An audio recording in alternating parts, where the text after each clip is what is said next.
So, you know how Hunter Biden came out and basically admitted that the laptop was his? Well, apparently, that is not enough to convince some people that it's not Russian disinformation. Folks, this is The Brink.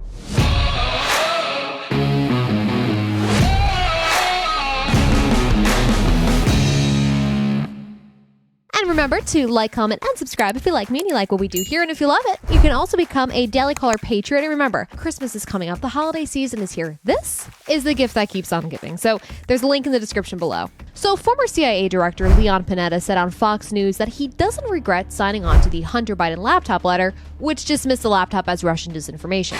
And frankly, I haven't seen any evidence from any intelligence agency that that was not the case.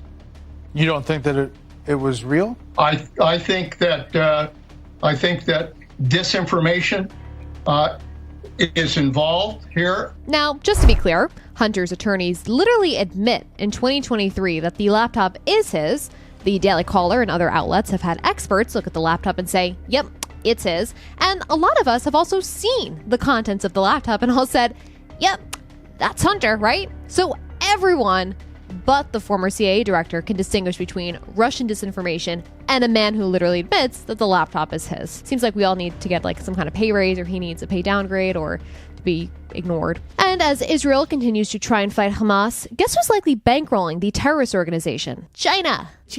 So foreign policy and energy experts explained to the Daily Caller News Foundation that Iran's oil revenues have actually increased since Biden took office, despite U.S. sanctions. And why is that? Because China's oil purchases have also significantly increased. How convenient is that? So Iran can now take this money and go fund terrorist organizations worldwide because Biden has been weak on enforcing the sanctions. At least that's what Jason Brodsky told the Daily Caller News Foundation. Now, of course, the Biden administration denies this, but this is also the same administration that unfroze $6 billion just before Hamas attacks Israel. That money can be refrozen at any time. Doesn't it seem like a good time to do that?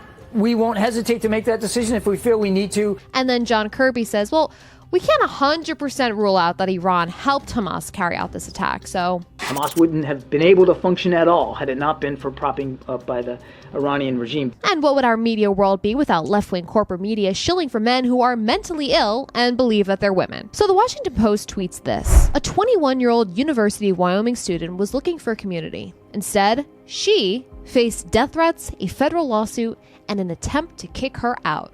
Now, that would be heart-wrenching if it were true. But what they really meant to say was that Artemis Langford is actually a dude who kept getting boners while he watched sorority girls change. So the girls filed a lawsuit against the University of Wyoming saying, hey, we have a peeping Tom here who is staring at us and getting erections, and it makes us uncomfortable. And now he is the victim and they're the villains. Make it make sense. Now, President Joe Biden, he has a challenger. No, it's not RFK Jr., and it's not Gavin Newsom, who's too scared to run, apparently. No. It's Cenk Uygur, who isn't even eligible to run because, wait for it, he was born in Turkey. But he's trying to convince you that he actually is eligible. Otherwise, it's discrimination. So the Young Turks genius tweeted that apparently it's, quote, a little more complicated than just knowing that you have to be a natural-born citizen to be president. He then goes on to say that the Supreme Court has, quote, already ruled naturalized citizens have the same rights as natural-born citizens. And look, he's right. In part. There's a case, Schneider v. Rusk, and it says that all citizens are to be treated equally under the law. But it makes one exception. The only difference drawn by the Constitution is that only the natural-born citizen is eligible to be president.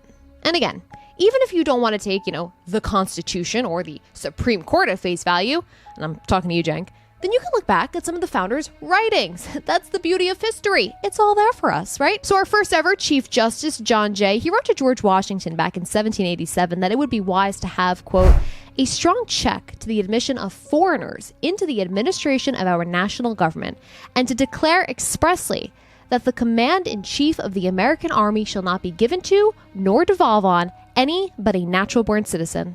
And if 3 examples weren't enough for you, I'll give you a 4th. Alexander Hamilton, he wrote in a draft constitution that, quote, no person shall be eligible to the office of the President of the United States unless he be now a citizen of one of the states or hereafter be born a citizen of the United States. But yeah, Cenk, he is definitely smart enough to run a country that he wasn't even born in.